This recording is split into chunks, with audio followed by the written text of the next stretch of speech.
النبيين سيدنا ومولانا ومأوانا وملجانا محمد وعلى آله الطيبين الطاهرين وعلى صحابته الصديقين الصادقين وعلى كل من تبعهم بإحسان إلى يوم الدين وبعد. جامع مسجد صابری کے خطیب محترم اور انتظامیہ کے معزز عہدیداران اور ذمہ داران،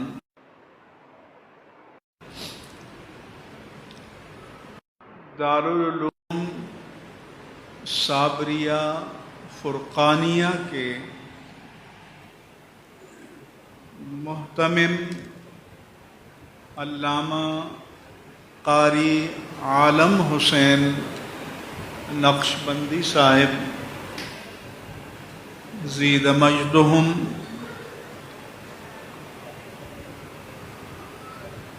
یہاں پر تشریف فرما میرے برابر میں اہل سنت و جماعت کے انتہائی ممتاز اور مقتدر مفتی اور عالم حضرت علامہ مفتی محمد الیاس رضوی اشرفی صاحب دامت برکاتہم،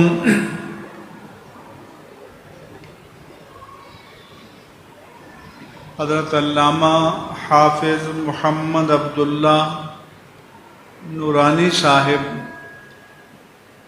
حضرت علامہ مولانا محمد علی قادری صاحب، حضرت علامہ حافظ قدرت اللہ صاحب، حضرت علامہ ہدایت اللہ صاحب، استاذ العلماء والقراء حضرت علامہ قاری عبد القیوم محمود صاحب، اور دیگر ہمارے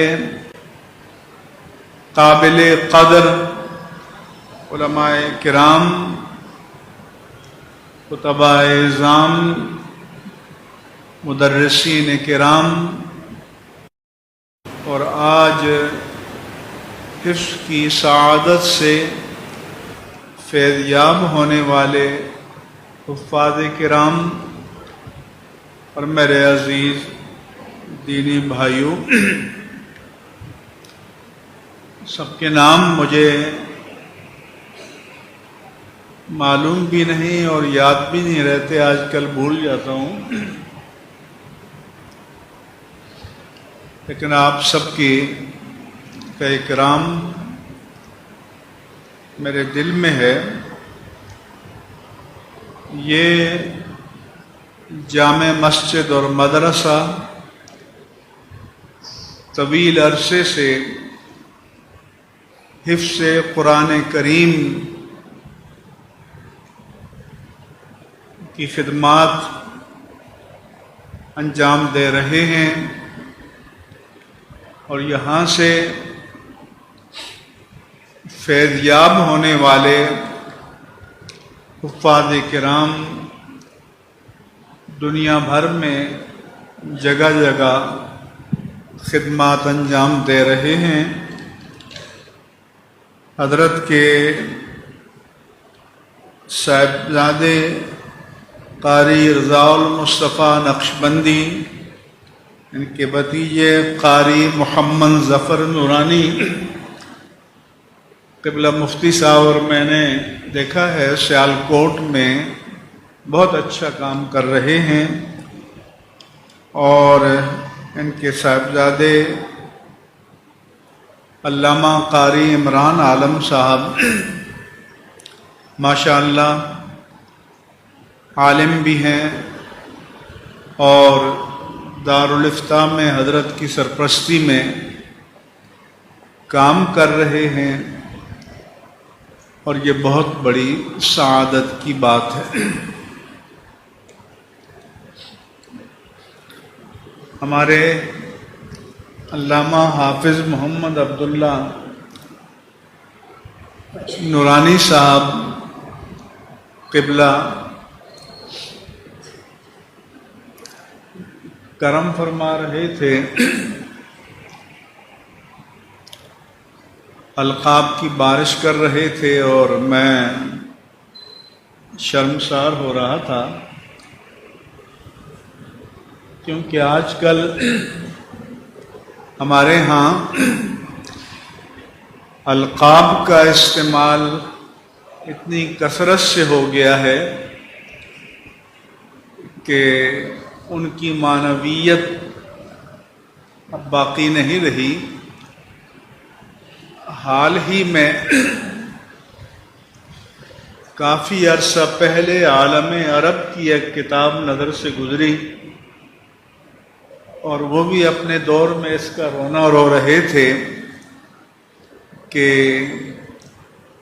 القاب کا بے جا استعمال بہت زیادہ ہو گیا ہے، اگرچہ ایک اور ہمارے عالی القاب کے حقیقی مستحق علامہ رضوان احمد نقشبندی دامت برکاتہم العالیہ تشریف لائے ہیں۔ خوش آمدید، خوش آمدید ہے اصل میں۔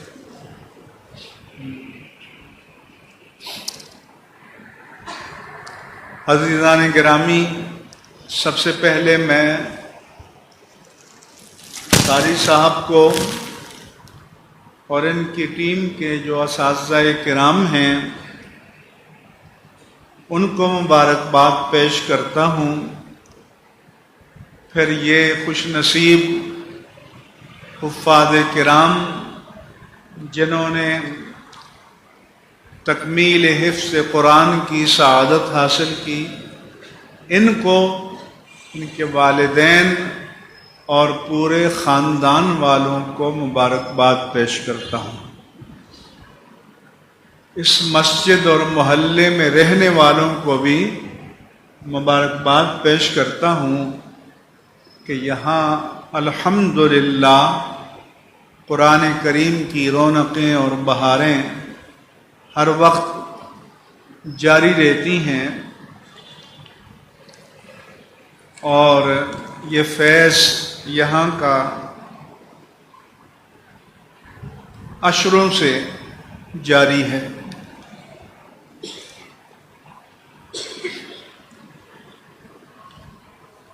عزیزان گرامی،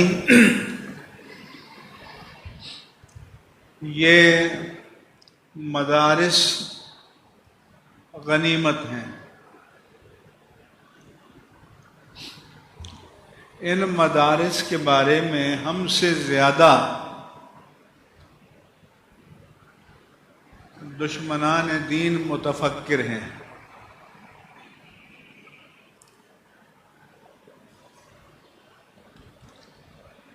ابھی FATF financial action task force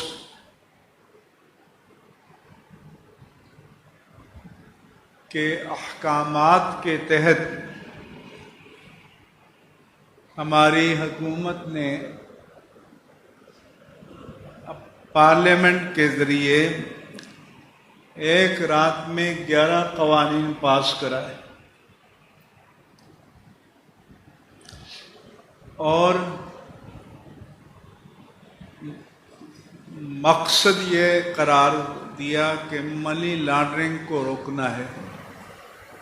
بھائی بناؤ، جو بیچتا ہے اس کو بھی پکڑو، جو منگواتا ہے اس کو بھی پکڑو، لیکن اس کے بطن سے جو برآمد ہوا وہ یہ ہے وقف ایکٹ۔ وقف ایکٹ کیا ہے کہ ایک گریڈ 19 کا افسر جس کو ایڈمنسٹریٹر بنا دیا جائے، وہ اچانک یہاں آ کر بیٹھے، مسجد کے متولی سے بھی کہے کہ آپ ٹھیک کام نہیں کر رہے، اور مولانا قاری عالم حسین صاحب سے بھی کہے کہ آپ ٹھیک کام نہیں کر رہے، آپ دونوں جائیے، فارغ ہو جائیے اور میں اب چارج سنبھالتا ہوں۔ اس کا منی لانڈرنگ سے کوئی تعلق ہے؟ کیا آپ اس کی اجازت دینے کے لیے تیار ہیں؟ بولو۔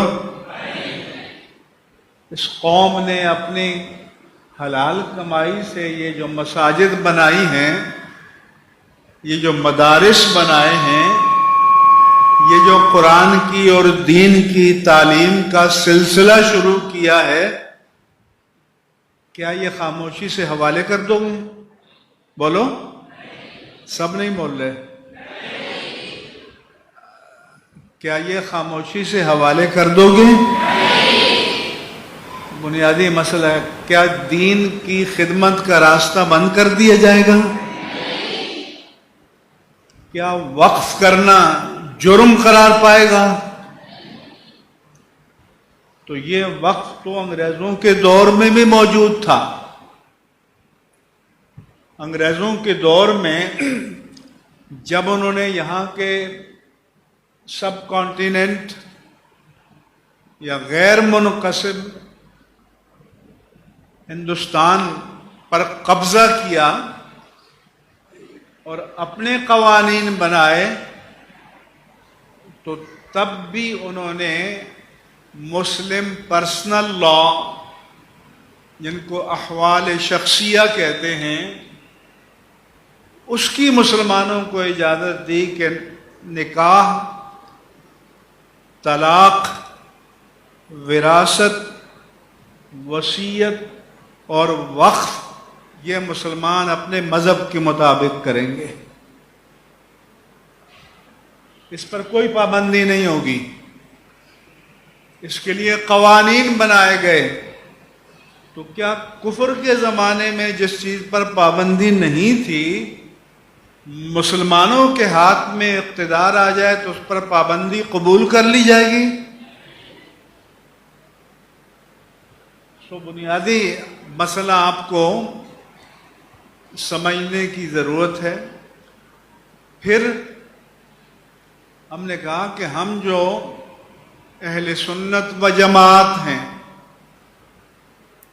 ہماری عقیدت کے مراکز حرمین طیبین بھی ہیں،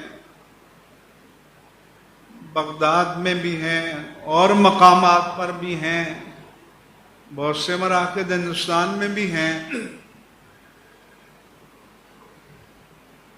لیکن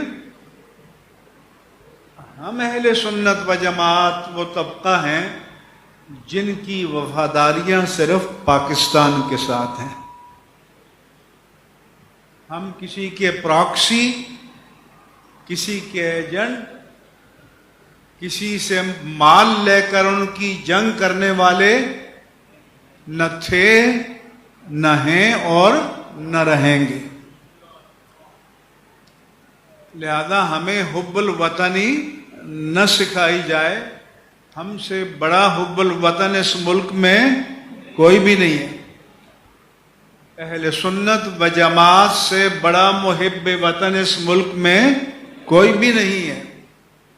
جب چمن کو لہو کی ضرورت پڑی، سب سے پہلے ہی گردن ہماری کٹی، پھر بھی کہتے ہیں مجھ سے یہ اہل وطن، یہ وطن ہے ہمارا، تمہارا نہیں۔ تو بابا یہ وطن ہمارا ہے، یہ وطن ہم نے یہیں رہنا ہے، ہماری نسلوں نے یہیں رہنا ہے۔ کسی نے حکمرانی کر کے چلے جانا ہے، کسی نے حکمرانی کرنے کے لیے آنا ہے، مگر اہل سنت و جماعت نے یہی رہنا ہے اور اپنے دین کی حفاظت کرنی ہے، اپنے مدارس کی حفاظت کرنی ہے، اپنی مساجد کی حفاظت کرنی ہے، اپنے عقائد کی حفاظت کرنی ہے۔ درست کہہ رہا ہوں؟ سمجھ آ رہی ہے؟ میں ان بچوں کو، نوجوانوں کو مبارکباد پیش کرتا ہوں جن ماؤں کی گود میں پرورش پائی ہے، میں ان کو بھی مبارکباد پیش کرتا ہوں کہ اللہ تعالیٰ نے ان کے قلوب کو، ان کے اذہان کو، ان کے دل و دماغ کو اللہ نے قرآن کے نور سے منور فرمایا ہے۔ اللہ تبارک و تعالیٰ نے ان کے گھرانوں میں قرآن کا نور عطا فرمایا ہے۔ اللہ تعالیٰ یہ نورانیت، یہ برکتیں، یہ ان کے خاندانوں میں ہمیشہ کے لیے جاری و ساری فرمائے۔ قرآن کو یاد کرنا یہ میرے آقا کا شوق تھا، اس لیے جب آپ پر وحی ربانی نازل ہوتی، جبریل امین وحی ربانی لے کر آتے اور آپ کو وحی کے کلمات پہنچاتے، تو آپ ان مبارک کلمات کو یاد کرنے کے لیے جلدی جلدی ریپیٹ کرتے، دہراتے کہ یاد ہو جائے۔ اللہ پاک نے فرمایا کہ لا تحرک بہ لسانک لتعجل بہ ان علینا جمعہ وقرآنہ۔ اے پیارے حبیب، میرے اس پیغام وحی کو جلد یاد کرنے کے شوق میں اپنی مبارک زبان کو جلدی حرکت نہ دیا کیجیے، اسے آپ کے سینے میں، آپ کے دماغ میں محفوظ کرنا اور آپ کی زبان مبارک پر جاری کرنا، اللہ نے فرمایا یہ آپ کا نہیں ہمارا کام ہے۔ فَإِذَا قَرَأْنَاهُ فَاتَّبِعْ قُرْآنَهُ، پھر جب ہم اس کو پڑھ لیں، ہمارا بھیجا ہوا فرشتہ پڑھ لے، تو آپ بھی اطمینان سے، سکون سے، قرار سے اسے پڑھ لیا کیجئے۔ تو حضور بھی پڑھتے تھے۔ پھر کبھی کبھی حضور صحابی سے فرماتے کہ مجھے قرآن پڑھ کر سناؤ۔ حضرت عبداللہ بن مسعود سے فرمایا کہ اقرا علیہ، عبداللہ مجھے قرآن پڑھ کر سناؤ۔ انہوں نے عرض کی یا رسول اللہ صلی اللہ علیہ وسلم اقرأ علیک انزل، میں پڑھوں اور آپ سنیں؟ یہ تو سمجھ میں نہیں آتا، چاہیے تو یہ کہ آپ پڑھیں اور میں سنوں، کیونکہ یہ قرآن آپ پر نازل ہوا ہے۔ میرے آقا و مولا صلی اللہ علیہ وآلہ وسلم نے فرمایا کہ نہیں، آج میں چاہتا ہوں کہ تم پڑھو اور میں سنوں۔ یہ حضور نے کیوں ایسا کیا کہ اگر آپ نے ہمیشہ پڑھا ہوتا تو پڑھنا تو سنت مصطفیٰ ہو جاتا، لیکن سننا سنت مصطفیٰ قرار نہ پاتا۔ آپ نے صحابی سے پڑھوا کر سنا تاکہ جو خود قرآن نہیں پڑھ سکتے وہ پڑھنے والے کو سن لیں تو یہ بھی سنت مصطفیٰ ہو جائے۔ حضرت عبداللہ بن مسعود فرماتے ہیں کہ میں نے سورۃ النساء کی تلاوت شروع کی، جب میں اس آیت پر پہنچا فَكَيْفَ إِذَا جِئْنَا مِنْ كُلِّ أُمَّةٍ بِشَهِيدٍ وَجِئْنَا بِكَ عَلَى هَؤُلَاءِ شَهِيدًا۔ اے پیارے حبیب، وہ منظر کتنا عظیم ہوگا، کتنا سہانا ہوگا کہ جب پچھلی امتوں کے معاملات اللہ کی عدالت میں پیش ہوں گے اور ان کے خلاف اس دور کے انبیاء گواہی دیں گے، تو ان سے پوچھا جائے گا کہ آپ جو گواہی دے رہے ہیں، کوئی ہے جو آپ کی گواہی کو انڈورس کرے؟ کوئی ہے جو آپ کی گواہی کی تصدیق کرے؟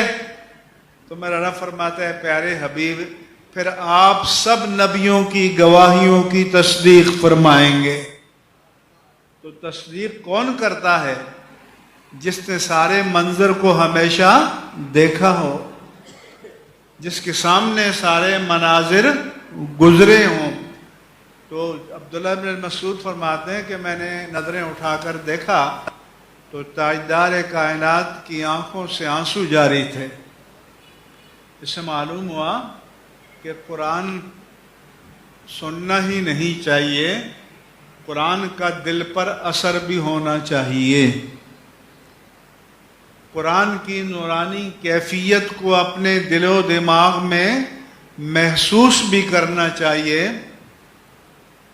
اور پھر آپ نے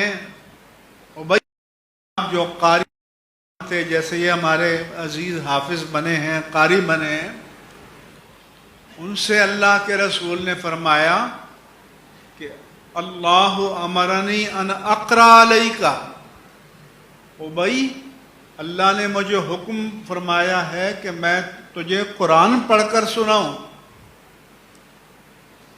تو ابئی حیران ہوئے، عرض کی یا رسول اللہ صلی اللہ علیہ وسلم، اللہ سمانی، کیا واقعی اللہ پاک نے میرا نام لے کر آپ کو فرمایا ہے کہ میرے حبیب جاؤ ابئی کو قرآن سناؤ؟ میرے آقا و مولا صلی اللہ علیہ وآلہ وسلم نے فرمایا اللہ سما کا، ابئی اللہ پاک نے تمہارا نام لے کر مجھے حکم فرمایا کہ جاؤ ابئی کو قرآن سناؤ۔ جب انہوں نے دیکھا کہ مقدر بلندیوں پر ہے تو انہوں نے پوچھا کہ اَوَ ذُكِرْتُ عِنْدَ رَبِّ الْعَالَمِينَ، یا رسول اللہ صلی اللہ علیہ وسلم، کیا رب العالمین کے دربار میں میرا نام لیا گیا ہے؟ تو حضور نے فرمایا کہ ہاں ابئی، رب کی بارگاہ میں تیرا نام لیا گیا ہے۔ تو پتہ چلا کہ جو قرآن کو یاد کرتے ہیں، قرآن کو محبت سے پڑھتے ہیں، کبھی اللہ کے دربار میں ان کا نام بھی لیا جاتا ہے۔ یہ کتنا بڑا مرتبہ ہے۔ وہ بھی قاری قرآن تھے۔ اس لیے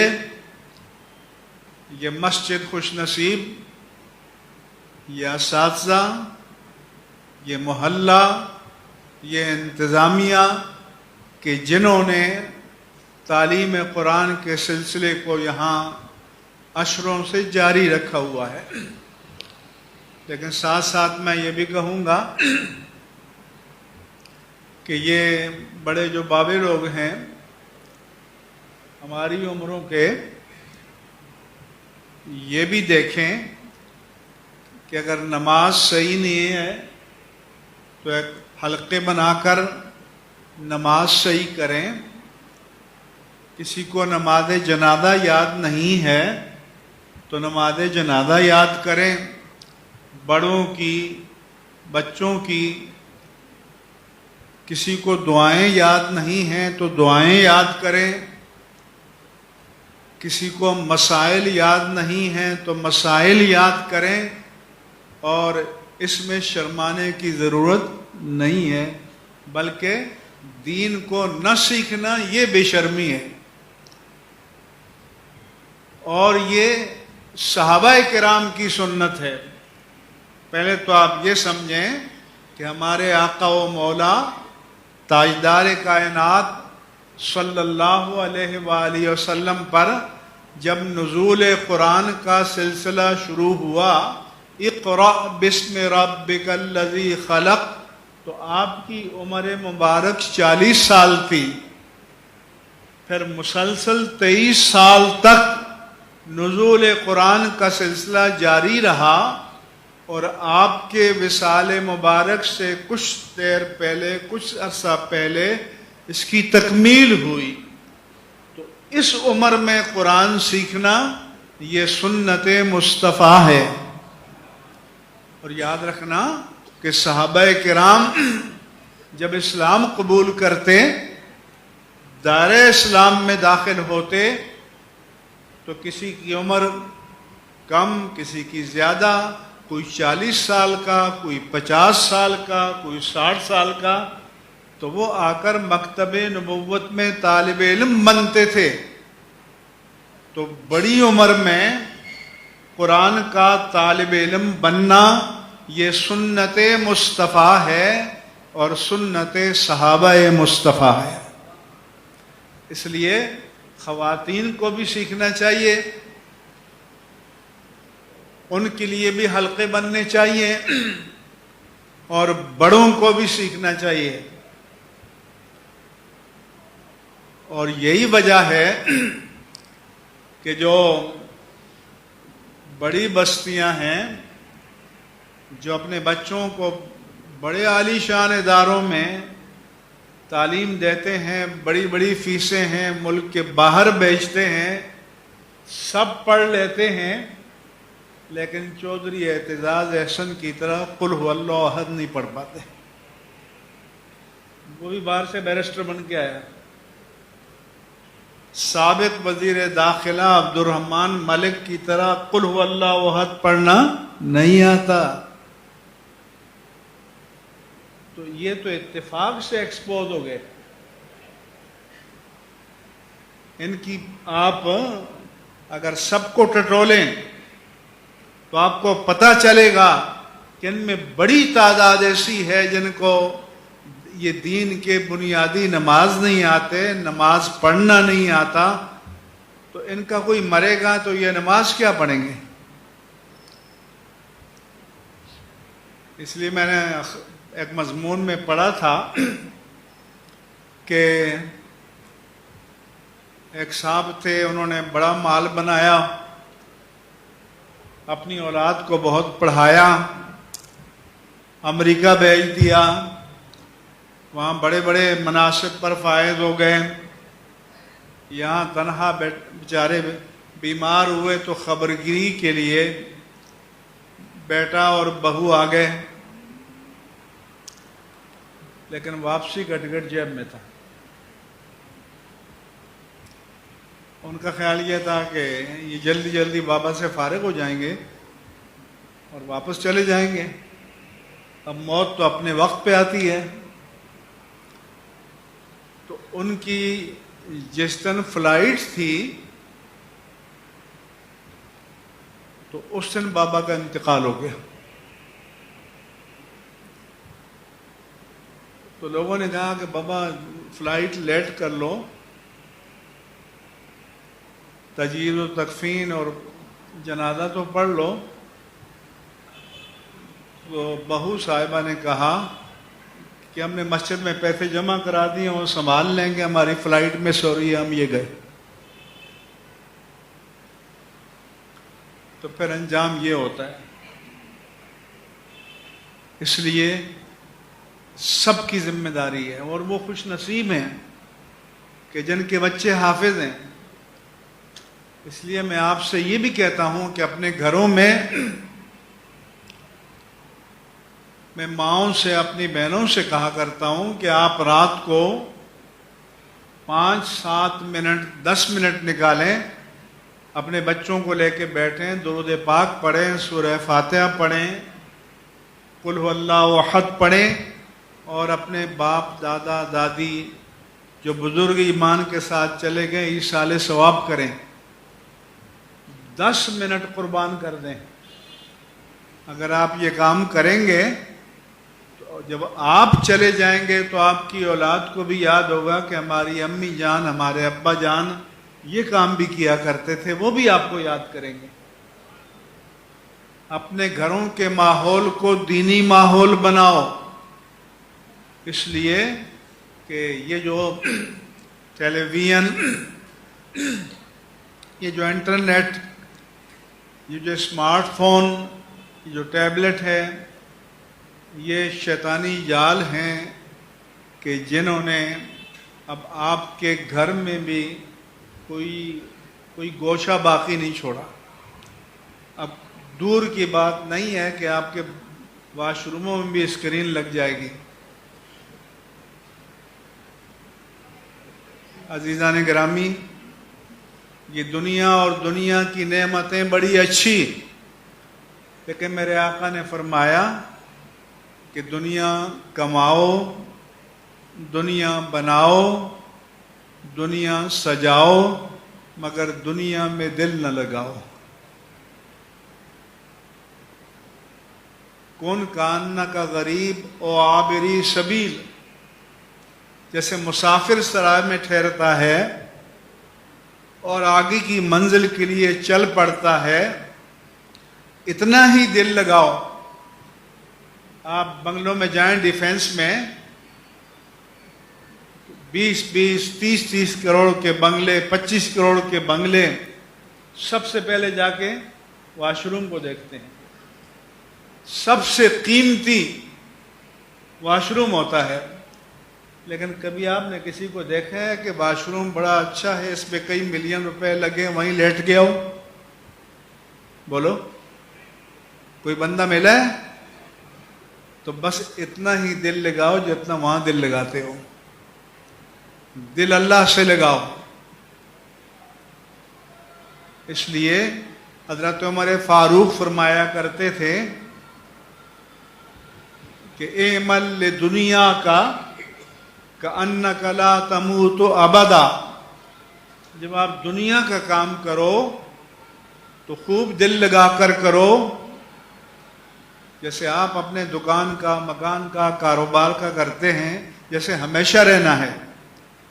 لیکن وَإِمَلْ لِآخِرَتِكَ كَأَنَّكَ تَمُوتُ غَدًا، جب اللہ کی بارگاہ میں سجدہ کرنے کے لیے، عبادت کے لیے کھڑا ہو تو اس انہماک کے ساتھ کرو کہ گویا یہ میرا آخری سجدہ ہے۔ نماز میں بھی دل لگاؤ۔ اللہ کے رسول نے فرمایا کہ سبعۃ یظلھم اللہ یوم القیامہ یوم لا ظل الا ظلہ۔ 7 قسم کے لوگ ایسے ہیں کہ جن پر اللہ تعالی اپنی رحمت کا خصوصی سایہ فرمائے گا میدان محشر میں قیامت کے دن، جب اس کے سائے کے سوا کوئی جائے پناہ نہیں ہوگی۔ ان میں سے ایک رجل قلبہ معلق بالمساجد، کہ اس کا دل مسجد میں اٹکا ہو۔ فرمایا کہ وہ نماز پڑھ کر آئے، نماز پڑھ کر نکلے، دکان پہ جائے، کاروبار پہ جائے، جہاں بھی جائے، لیکن دل کو مسجد میں چھوڑ کر جائے کہ کب بلاوا آتا ہے اور میں دوبارہ مسجد میں جاؤں گا۔ اور اہل سنت و جماعت میلاد النبی صلی اللہ علیہ وسلم کے جلسے ضرور کریں، محافل نعت بھی کریں، ساری رات کریں، لیکن یہ فرائض کا بدل نہیں ہو سکتی، یاد رکھنا۔ یہ سارے علماء بیٹھے ہوئے ہیں۔ فرض کے بارے میں آپ سے پوچھا جائے گا تو خود بھی فرائض کو ادا کرو، اپنی اولاد کو بھی تلقین کرو، اپنی بیوی بچوں سب کو تلقین کرو۔ قوا انفسکم واہلیکم نارا، اپنے آپ کو اور اپنے گھر والوں کو جہنم کی آگ کا ایندھن بننے سے بچاؤ. وقودھا الناس والحجارہ، جس کا ایندھن انسان ہیں اور پتھر بنیں گے. لہذا اپنے گھروں میں بھی دینی ماحول پیدا کرو، مسجدوں کو بھی آباد کرو. یہ جو لوگ جمعے میں آتے ہیں یہ 6 دن کہاں رہتے ہیں؟ یہ جو لوگ عید کے دن آتے ہیں سارا سال کہاں رہتے ہیں؟ کیا سارے سال کی نمازوں کی چھوٹ ہے؟ اس لیے نمازوں کی تلقین، نمازوں کی پابندی یہ بھی لازمی ہے. اور آخری بات کہ آج کل جو کلچر پروان چڑھا ہے، اپنے دین اور عقائد کو بچانے کے لیے اس سے بچو. ہمارے مجددی بزرگ تشریف فرما ہیں. مجدد صاحب سے پوچھا گیا رافضیت کیا ہے؟ انہوں نے کہا کہ اہل بیت کے فضائل بیان کرنا رافضیت نہیں ہے. رافضیت یہ ہے کہ اس کے ساتھ صحابہ کی توہین بھی کرے. تو آج کل جو بربادی ہے وہ یہاں سے شروع ہوئی ہے. دین میں جس کا جتنا مقام ہے بیان کرو. اہل بیت اطہار کا بیان کرو، امہات المومنین کا بیان کرو، صحابہ کرام کا بیان کرو، لیکن قدم قدم پر تقابل کرنے کی ضرورت نہیں ہے. سب کی عظمتوں کے آگے ہم سر تسلیم خم کرتے ہیں. بعض چیزوں کی طرف متوجہ کرتے ہیں جب فساد حد سے گزر جائے. اس لیے ہمارے مساجد میں دروس کا سلسلہ ہونا چاہیے تاکہ لوگ قرآن کی تعلیمات سے اور دین کے مسائل سے آگاہ ہو سکیں. میں ایک بار پھر تہہ دل سے علامہ قاری محمد عالم حسین زید مجدہم کو، ان کے ساتھی اساتذہ کو، ان کے سارے معاونین انتظامیہ کو اور ان حفاظ کرام کو مبارکباد پیش کرتا ہوں. اللہ تعالیٰ تعلیم قرآن کے اس مرکز کو، تحفیظ قرآن کے اس مرکز کو تا قیامت شاد و آباد رکھے. یہاں اسی طرح سے دین کی اور قرآن کی خدمت کا سلسلہ جاری و ساری رہے، اور یہ در و دیوار کل قیامت کے دن اللہ کی بارگاہ میں آپ کے ایمان کی اور حب قرآن کی شہادتیں دیتے رہیں. وما علیہ الا البلاغ المبین. ہمارے بڑے بڑے مائے ناز خطباء علماء یہاں تشریف لے آئے ہیں، ان کے خطابات ہوں گے. آپ بالکل ایک بندہ بھی ہلے نہیں، جم کر بیٹھا رہے، اور یہ مجلس انشاءاللہ جاری و ساری رہے گی.